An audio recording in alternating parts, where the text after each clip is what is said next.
Hey guys, Steve here, Fanatic Perspective. Just wanted to make a quick video recapping the playoff rankings, the final rankings. Clemson at number one, followed by Oklahoma, Georgia, and Alabama gets in there at that fourth spot. So obviously a lot of discussion about who's going to get in, Alabama or Big Ten champion Ohio State, and Alabama gets in over a two-loss Big Ten champion in Ohio State.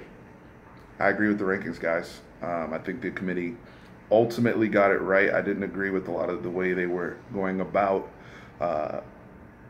putting some certain teams over others, at times during this process. But ultimately, their job is to get the four best teams into a playoff, and to me, they did that.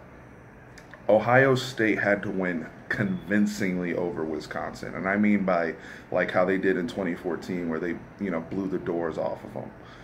To make you rethink that. And the reason is because of that Iowa loss. You cannot lose to 30 by Iowa on the, whether it's on the road or whatever, to that Iowa team and expect to be amongst the four best teams, bottom line. I know people are going to complain about conference champions and people that didn't play in their conference championship game being in there like Alabama, but it is what it is. We had a lot of back and forth with the Bulldogs fans. First off, congratulations on winning the SEC championship and avenging a very, very bad loss to Auburn at the time. Avenging that, winning decisively, and getting on the board. So congratulations to those guys. The back and forth between Georgia and Alabama that we had, plot twist, they both got in. I know early we thought they would play each other in the SEC championship, and it actually benefited both of them by not playing each other, and Auburn was the sacrificial lamb in all of this.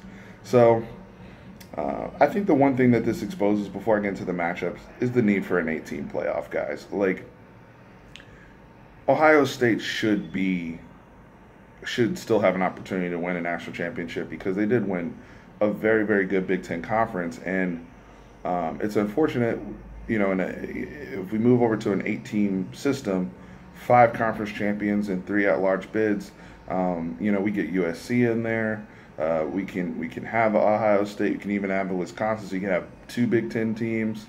Maybe Auburn gets another crack. Who knows? And then you even have a team like a UCF in there who went undefeated and has every right to say that they deserve a chance at being in a playoff and trying to win a championship. So if we can get to 8 teams, and look, college football has shown us, I'm not going to complain about it because college football is adjusting.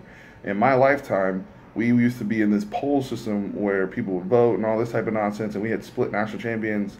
I remember like the USC LSU year, and all, we had a lot of these, Nebraska and Michigan. So we moved into the BCS system, where it was one conference. It was supposed to be one true champion, and they realized that wasn't good enough. And now we're in the +1 playoff era, and it's better. It's better than the poll system. It's better than the BCS. But we got to get to 8. If we can get to 8, that's where we need to be. But college football has shown us over time, and it's more money for everybody too. I mean, if you can get all 5 conference champions in there, I don't think it would devalue the regular season like I've heard some people say. The emphasis would be solely on winning your conference, and obviously, with how the seeding would break down, you want to have the best record as possible. So I don't think guys would play any less harder or schedule any differently.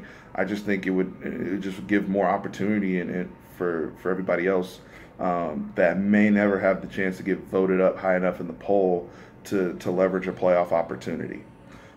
So, again, and my last thing on this, guys, you guys can complain all you want to about Alabama. Bottom line is, if they played any of these teams on a neutral site, they'd be favored in Vegas every time. Whether it's Georgia, whether it's Ohio State, Alabama be favored by 7 to 10 points.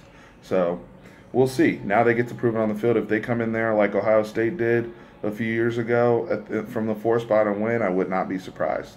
I actually think they can beat Clemson, and I think I would take Oklahoma over Georgia because Georgia's going to have to score with Baker, and I don't think as great as Georgia's defense is, and Georgia has a great defense, they're facing a different animal with this Big 12 offense up and down. Baker Mayfield, a lot of chess pieces he's working with. It's going to be very, very difficult. So we'll see. Georgia hasn't faced an offense like that yet, so we'll see. I think it's ultimately going to be Oklahoma, Alabama, and I think Baker is the best player in this whole system, in this whole playoff, not just quarterback, but the whole playoff. So we'll see. We'll see. My pick right now is Oklahoma. You guys let me know in the comments who you think will win, and let me know if you agree or disagree about Alabama being in over Ohio State. But I appreciate all the feedback, content, or feedback on my content, and just going to continue to make these videos and get better at this. And I appreciate all of the support. Thank you.